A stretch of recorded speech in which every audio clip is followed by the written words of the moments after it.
이제 설교를 오래 하기로 유명한 목사님이 어느 날 예배 시간에 설교를 하고 있었습니다. 그런데 설교를 듣던 한 남자가 일어나서 예배당 밖으로 나가버리고 말았어요. 이 남자는 예배가 끝날 때쯤 다시 제자리로 돌아왔습니다. 예배를 마친 목사님께서 궁금해서 물어보셨어요. 예배 시간에 어디 다녀오셨어요? 물으니까 이발하러 이발관에 다녀왔습니다. 그러더래요. 이발은 교회 오기 전에 하셔야죠. 그랬더니 남자가 대답합니다. 교회 올 때는 머리가 많이 길지 않았거든요. 예? 목사님 설교가 너무 길어서 듣다가 머리가 자랐다는 거예요. 자, 이 시간 이렇게 되어지면 오늘 목사님의 설교가 길다 짧다? 누가 짧다고 했어요? 길고 짧은 것이 문제가 아니라 지금 제 목이 문제가 있어요. 그래서 조금 감기 때문에 그러니까 조금 거북스럽더라도요 잘 들어주시면 고맙겠습니다. 아무튼 뭐 설교가 길든지 짧든지 우리가 주의 말씀 드릴 수 있음에 우리가 감사를 드립니다. 제임스 페커라고 하는 유명한 신학자가 계신데 그분이 쓴 책 중에 하나님의 큰일이라고 하는 아주 유명한 책이 있어요. 그 하나님의 큰일이라고 하는 책에서 크리스마스를 맞이하는 우리 그리스도인들의 신앙에 대해서 이렇게 적어놓은 게 있습니다. 그렇게 적어놨습니다. 우리는 크리스마스 정신을 그럴듯하게 말하지만 대개 감상적 즐거움에 그치고 맙니다. 크리스마스 정신은 우리를 위해 비천해지신 주님의 성품을 인간의 삶 속에서 재현해내는 것을 의미합니다. 예수님처럼 자신의 삶 전부를 다른 사람들을 부유하기 위해 소비하면서 그들의 필요를 위해서, 그들의 유익을 위해서 시간과 배려와 보살핌과 관심을 베풀며 사는 정신을 말합니다 라고 이렇게 정의를 내렸습니다. 오늘 우리가 읽은 빌립보서 2장 5절로 11절 말씀은 성경에 많은 성탄의 은혜에 대한 말씀들이 있지만 특별히 우리가 읽은 빌립보서 2장 5절로 11절 말씀은 성탄의 은혜가 무엇인가라고 하는 것을 우리에게 잘 말씀해 주고 있습니다.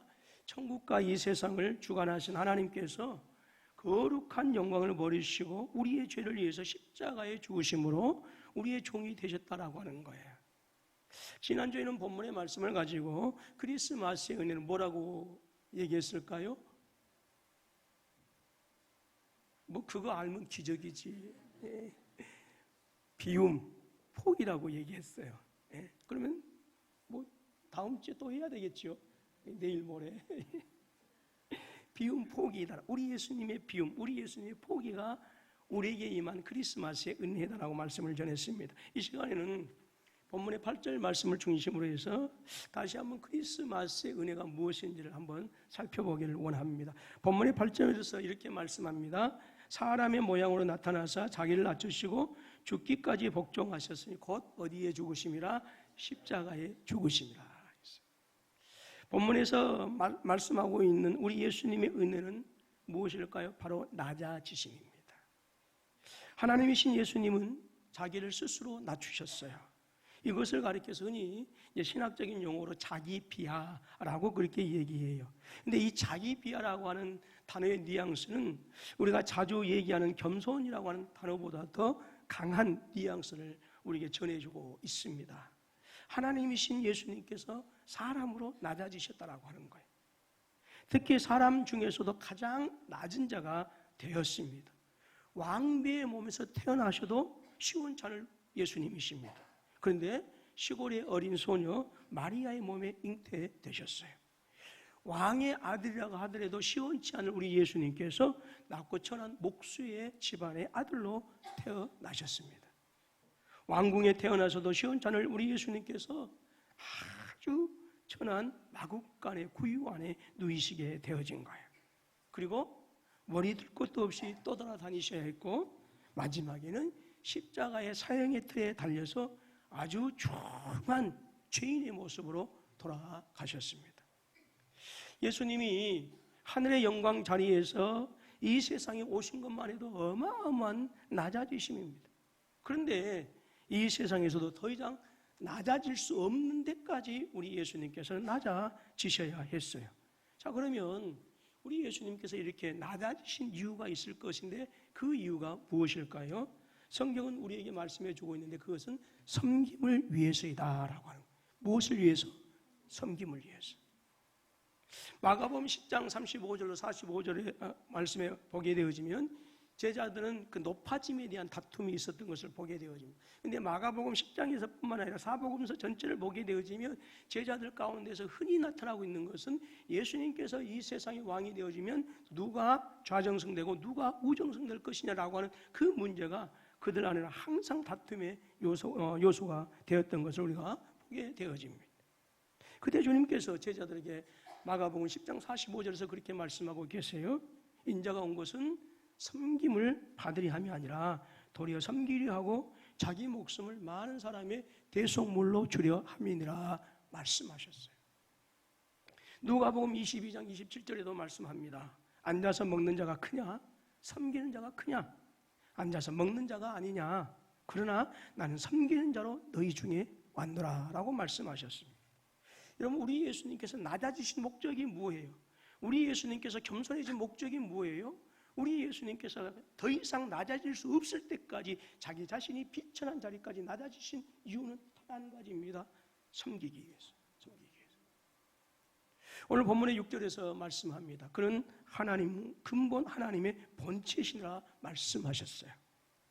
우리 주 예수님의 능력과 영광과 권세, 우리 주님 예수 그리스도의 신성은 바로 하나님이시다라고 하는 말씀이에요.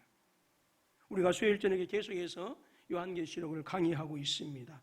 계시록 1장 13절 16절 말씀에서 사도 요한은 우리 주님을 이렇게 표현하고 있습니다. 우리 같이 읽을까요? 시작.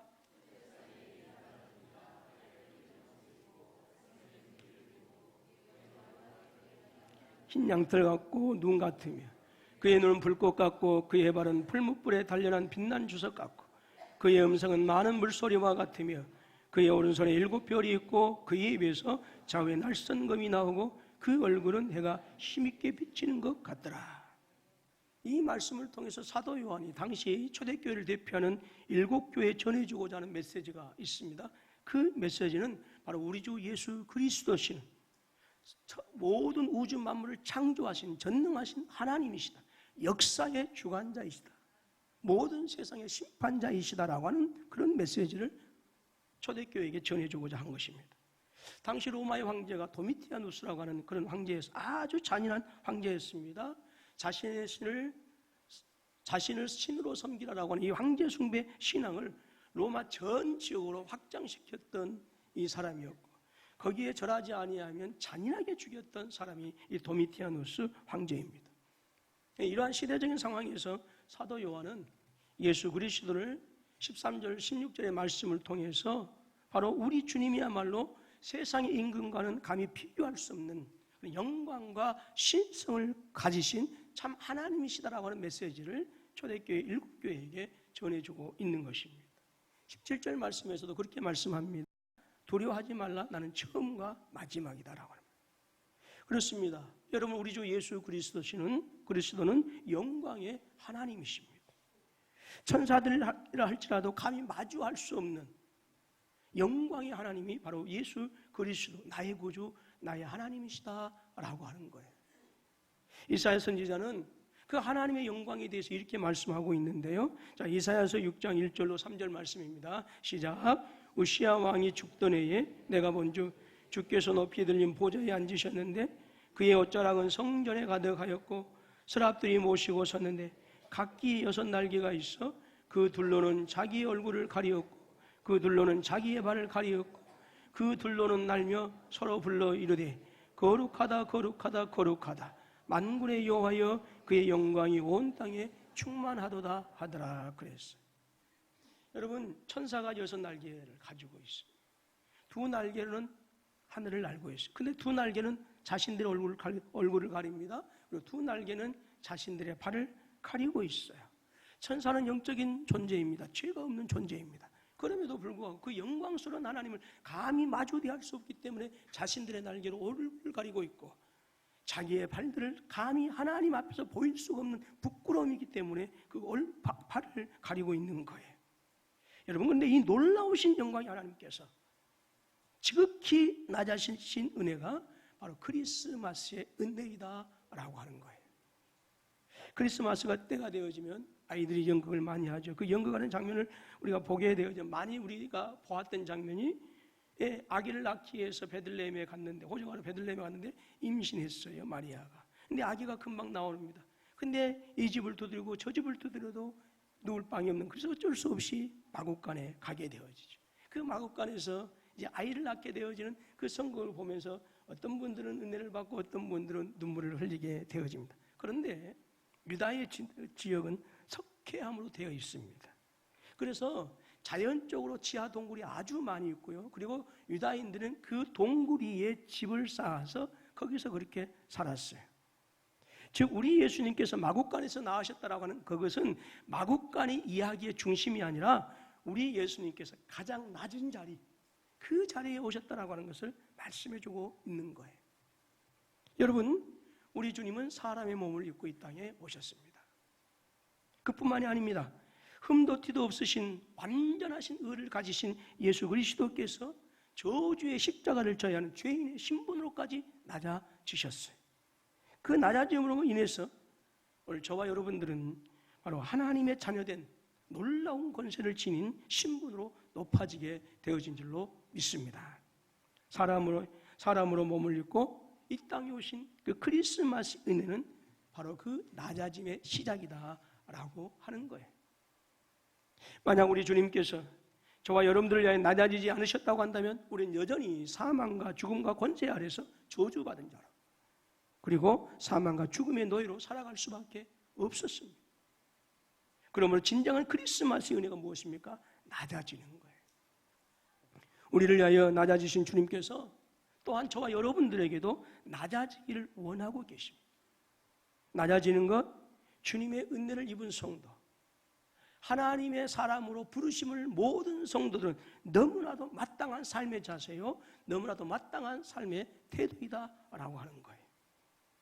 요한복음 13장 12절로 15절 말씀을 우리 같이 읽습니다. 시작.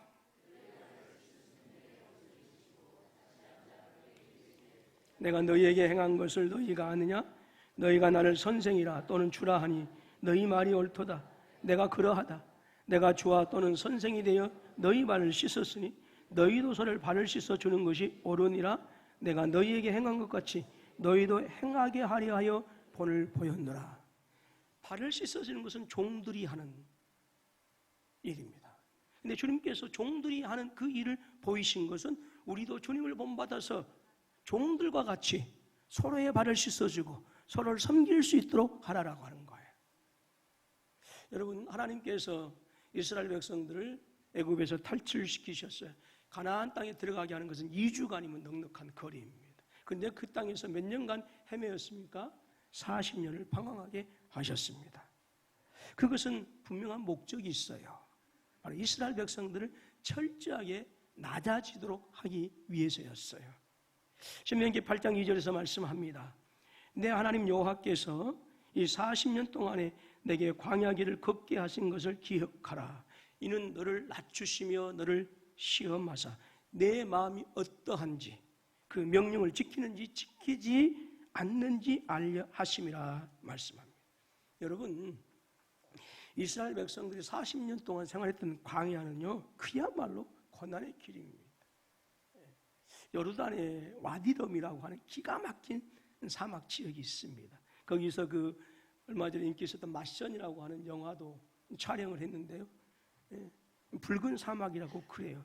근데 지금은 사람들이 관광을 가게 되어지면 반드시 1박 2일 하면서 2시간, 3시간 동안 찌푸차를 타면서 그 광야를 구경합니다. 그러나 이스라엘 백성들이 있어서 40년은 그곳이 관광지가 아니었어요. 처참한 삶의 현장이었어요. 세수를 제대로 할 수가 없어요. 마실 물도 풍성하게 마실 수가 없어요. 애굽에서 맛있게 먹었던 음식들, 천만의 말씀 만만의 콩떡이, 잠자리가 편하지가 않습니다. 오직 모래바람 날린 사막 한가운데서 하나님께서 서라 하시면 서야 했고 하나님께서 가라 하면 가야 하는, 그래서 철저하게 하나님 중심의 삶을 살아야 했던 것이었어요. 그리고 하나님께서 주시면 먹고 안 주시면 굶어야 하는 것이었어요. 한마디로 이스라엘 백성들에게 광야는 육신의 욕망의 자유를 철저히 억압당하는 것. 여러분, 우리의 오욕칠정이라고 그러죠. 우리의 본능은 그 오욕칠정이 철저하게 통제되었다고 여러분 생각해 보세요. 여러분 정말로 힘들고 어려운 삶이 되어질 수밖에 없어요. 하나님께서 이스라엘 백성들을 이렇게까지 훈련시키신 이유가 있어요. 그것은 이스라엘 백성들이 이 광야 길을 가는 동안 철저하게 그 훈련을 통해서 낮아져서 오직 하나님만 바라보고 하나님만 의지하도록 하기 위한 하나님의 훈련이셨다라고 하는 거예요. 여러분, 하나님께서 원하시는 것이 바로 이것입니다. 무엇이에요? 낮아지시오. 사람이 철저히 낮아져서 하나님만을 바라보고 철저히 낮아져서 하나님만을 의지하고 철저히 낮아져서 하나님만을 섬기도록 살기를 원하신 것이 이스라엘 백성들을 40년 동안 그 처절한 광야 현장에서 방황하게 하신 하나님의 방법이었어요. 여러분, 낮아짐의 다른 말은 무엇일까요? 겸손이라고 하는 말이죠. 겸손이다라고 하는 이 말은 라틴어로 후밀리타스라고 해요. 후밀리타스. 영어로는 휴밀리터라고 하는 말이 여기서 파생되어진 것입니다. 그런데 이 단어의 원어가 있는데 후머스라고 한다. 후머스. 근데 그 후무스라고 하는 이 땅이 라틴어에서 후무스라고 하는데 이것이 무슨 말이냐면 땅이라고 하는 말이에요. 땅. 여러분, 땅은 가장 낮은 곳을 얘기해요. 그리고 온갖 더러운 것을 다 받아줍니다. 더러운 것, 썩은 것, 추한 것 다 받아주는 것이 땅이에요. 그런데 놀라운 것이 있어요. 더러운 것, 추한 것, 썩은 것을 다 받아주는 그 땅이 그 속에서 생명의 역사가 일어난다라고 하는 거예요. 뿌리가 돋습니다. 줄기가 올라옵니다. 싹이 틉니다. 꽃이 피고 열매가 맺어요. 왜 그럴까요? 하늘을 마주 바라보고 있기 때문에 그렇다라고 하는 것입니다. 하늘에서 내려주는 생명의 에너지가 어디에 있어요? 땅에 있기 때문에 그런 거예요. 마찬가지로 정말 겸손한 사람이 누구일까요? 예수님처럼 높은 사람이지만 스스로 낮아진 자예요. 하나님을 향해 열린 마음을 가지고 날마다 생명의 은혜를 받아 누리는 사람, 그런 사람이 진정으로 낮아진 사람의 모습이고 겸손한 성도의 모습이다라고 하는 거예요. 허름한 옷차림을 하고 손수레에서 호떡을 팔고 있는 한 여자가 있었어요. 길을 가던 한 신사는 이 모습이 너무 안타까워서 돈 1,000원을 건네주고는 호떡은 가지고 가지 않아도 된다고 이렇게 하면서 그냥 빈손으로 갔습니다. 그리고 매일 정해진 시간에 나타나서는 똑같은 행동을 했어요. 이렇게 한 달이 넘었습니다. 그날 역시 1,000원짜리 한 장을 건네주면서 돌이키는데 이 여자가 이렇게 얘기합니다. 아저씨, 호떡값이 올랐어요. 1,200원이에요. 여러분, 호의가 계속되어지면요, 사람들은 권리라고 잘못 생각하는 경우들이 많이 있어요. 호의는 여러분 감사해야 하는 것이지 내가 당연히 누려야 할 권리가 아니다라고 하는 거예요. 내 삶 전체에 주님의 사랑 가득한 은혜가 흘러넘치고 있습니다. 그러나 그 사랑을 보지 못하다 보니까 우리의 삶은 어때요? 마치 권리를 잘못 누리고 있는 것처럼, 내게 권리가 주어지지 않는 것처럼 불평불만으로 가득할 때가 우리의 삶을 돌이켜보게 되어지면 얼마나 많은지 모릅니다. 고기를 잡으러 간 제자들이 밤새 허탕만 쳤지요. 바로 그 순간 예수님께서 나타나셔서 너희 그물 배 오른쪽에 던지라, 그러면 고기 많이 잡을 거야 라고 말씀하셨어요. 제자들 중에는 어부 출신이 많습니다. 제자들 대부분의 전공이 어부예요. 어부. 고기 낚는 일이었습니다. 그렇기 때문에 불쾌한 심정으로 예수님보다는 우리가 더 많이 알아요 라고 이렇게 대답할 수 있었어요. 즉 예수님께서 베풀으신 호의, 예수님께서 베풀으신 은혜를 거절할 수도 있었다라고 하는 거예요. 하지만 제자들은 자신들의 주장을 내세우지 않습니다. 그대로 따릅니다. 그 결과는 잘 알고 있는 것처럼 배가 가라앉을 정도로 많은 고기가 잡혔다라고 하는 거예요. 주님의 은혜를 받아들일 수 있는 마음은 자기를 낮추는 겸손한 마음이 있을 때에 주님께서 우리에게 베풀어 주신 사랑, 주님께서 우리에게 베풀어 주신 은혜, 주님께서 우리에게 베풀어 주신 호의를 내가 담을 수 있는 거예요. 받아들일 수 있는 거예요. 내 안에, 내 삶에, 내 숨결에, 내 인격에 흡수할 수 있는 거예요. 그러나 낮아지지 아니하면 주님께서 베풀어 주신 사랑, 주님께서 베풀어 주신 호의, 주님께서 베풀어 주신 은혜를 뭘로 생각해? 권리로 생각하는 거예요. 그래서 주님께서 10,000원 줬는데 예수님 호떡값 올랐어요. 12,000원입니다 라고 할 수 있는 것이 우리의 모습이다라고 하는 거예요. 왜 많은 사람들이 겸손하지 못하고 섬기지 못합니까? 왜 주님의 놀라우신 은혜를 받아들일 수 없습니까? 당연합니다. 자기 스스로 충분히 높아져 있기 때문에 주님께서 우리에게 베풀으신 은혜, 주님께서 우리에게 베풀어주는 호의, 사랑을 받아들이지 못하고 튕겨내는 거예요. 여러분, 크리스마스 은혜가 무엇입니까? 낮아지는 거예요. 낮아지는 거예요. 오늘날 우리들이 얼마나 높아져 있는지 모릅니다. 많이 배웠다고 높아져 있고, 많이 가졌다고 높아지고, 심지어 믿는 사람들 가운데 기도 많이 한다고 높아지고요, 성경 지식 많이 한다고 높아지고요, 신앙 경력 많이 40년, 50년 가졌다고 높아지고요. 또 심지어 어떤 분은 큰 교회 다닌다고 교만해요. 그래서 작은 교회 목사님을 꼭 동네 어디 그냥 그런 취급하는 경우들이 많이 있어요. 제발 우리 교회는 크지도 않지만 저와 여러분들은 작은 교회든지 큰 교회든지 동일하게 섬기고 존경하실 수 있기를 주님의 이름으로 축원합니다. 근데 신앙은 다 수만 명 다니는 교회 다니는데 신앙은 또 개차반이라.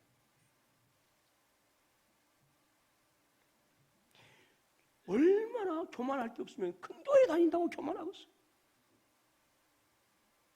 그런데 이러한 것들이 우리의 겸손을 질식시켜버린다고 한다면 우리의 신앙생활은 그야말로 비극이다라고 하는 거예요. 나폴레옹이 유럽을 정복한 후에 그 기세를 몰아서 이제 러시아까지 이제 침공하려고 했어요. 러시아로 침공하기 전날 나폴레옹은 한 귀족 부인에게 분명히 승리할 것이다라고 하는 그런 확신을 가지고 자신의 계획을 자세하게 설명해 주었습니다.